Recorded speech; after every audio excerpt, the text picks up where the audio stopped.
Hey, what's going on, guys? So I'm here with my good friend Kayvon. Say hi, Kayvon. What's going on, guys? Welcome. So, Kayvon, I want you to let my viewers know, how did we meet? Well, I gotta say, I was just taking a stroll through West Cliff Drive over there in Santa Cruz, and I just see this guy on a unicycle, and I'm like, who is that guy? This is John, as I see him.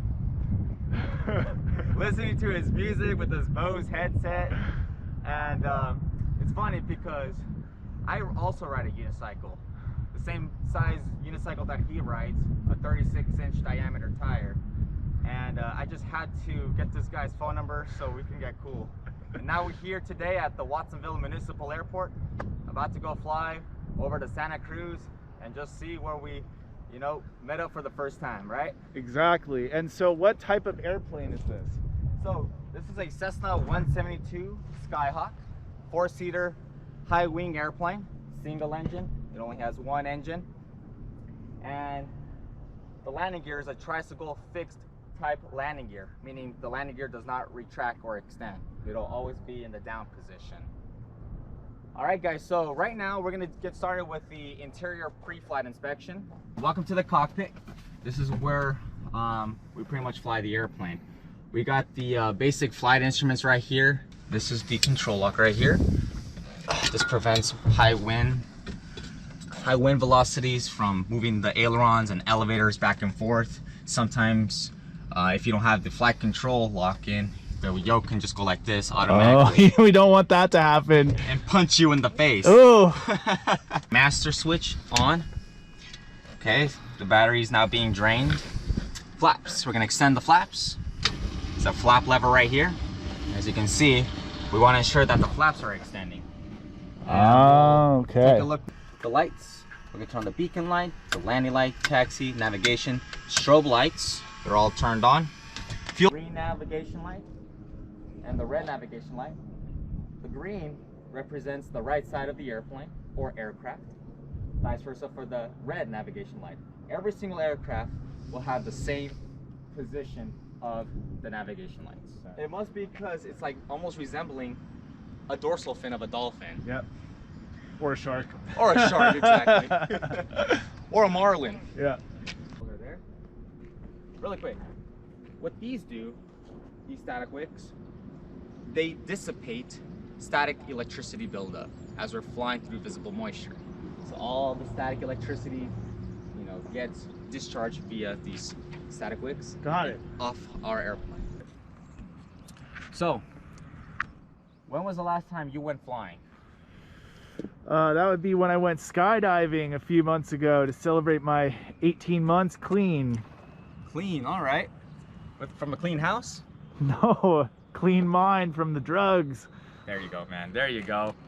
Congratulations to you, sir. Thank you very much. So skydiving, yes. From what altitude? 18,000 feet. 18,000 feet. Yep. Sheesh, man. You must have needed some oxygen up there, right? No, I just held my breath. You're like,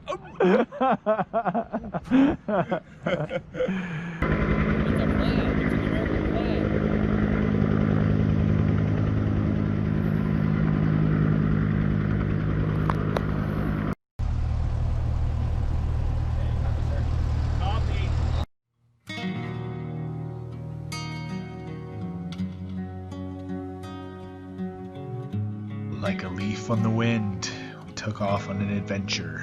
I couldn't help but reflect on my past and remember my depression. That seemingly inescapable feeling that nothing would ever change or improve. A unrelenting, overbearing, seemingly escapable feeling of not being good enough, rendering me incapable of getting out of bed most days. I realize now that things can change, and that this experience I'm having is proof that life can be utterly unpredictable, wonderful, and exciting.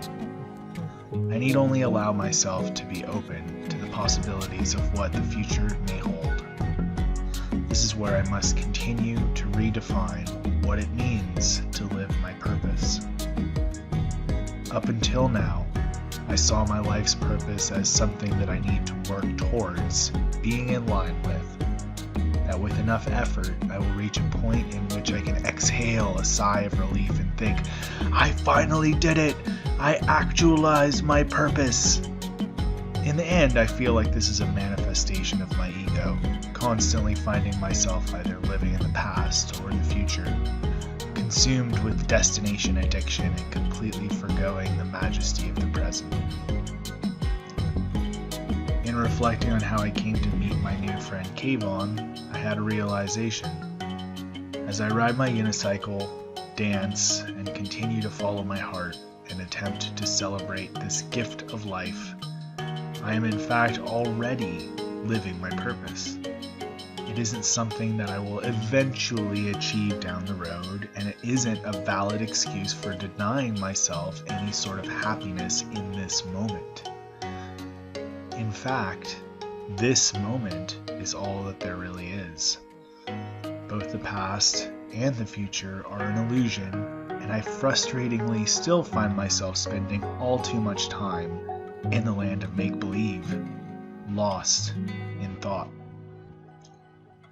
I find it interesting that a couple of months ago, I occasionally looked up at the small aircraft soaring above me and found myself wondering if I would have the opportunity to go flying again. I had only been in a private plane once, and it was early in my childhood. Just because I was out there in the world doing what brings me joy, I now find myself with a new friend, and all of a sudden, I'm airborne. The universe provides. One of the main reasons why I chose to alter the course of my life almost 2 years ago was that I felt I didn't have direction. A daily course of drugs, Netflix, and video games. Thankfully, since then, I've spent a fair amount of time searching in my heart for where to go and what to do. I do feel like the needle on my compass has finally magnetized and points towards something. What I will find along the way is still a mystery, but that's exactly how I prefer it. There is no telling what the future holds anyway. I never desired a straight road. The idea of go to school, then college, then a career, then a house, then marriage, then kids never really appealed to me. However, feeling this way always was a double-edged sword. I know that I'm living my dream life of adventure that I always desired. On the other hand, I spend a lot of time feeling like I'm on the outside or different. Maybe it's my personality type as well, I'm not sure. What I do know is that I am now waking up with the knowledge that I have a dream, and sometimes I wish it was a bit of a smaller, more safe dream. But I can acknowledge that it is only fear trying to pull me back into my comfort zone. I'll never allow that to happen. Even as I slip up, down, and sideways, I now know where I'm going. My new friends that I make along the way are one of the many signs that I'm on the right track. Today, I choose to say yes to adventure, to the unknown, to learning, making mistakes, but most of all, I choose to say yes to life. All right, back on the ground safely. Yup. I just want to acknowledge Kayvon for his wonderful flying abilities and just for an amazing time up in the air. Thank you so much, brother. Hey, it was my pleasure, dude. It was my pleasure. He was such a great passenger. He was so excited with this GoPro, recording everything, Capitola Beach, Santa Cruz Wharf. Yeah. He's a good videographer. He's Thank great. you, He knows brother. when to capture the fantastic moments. Thank you. And this guy and me, we're going to do some long distance unicycling together, so Yeah. you will definitely be seeing more of him. Thank you so much for watching. Hit that like button. Peace and love. Peace out, guys.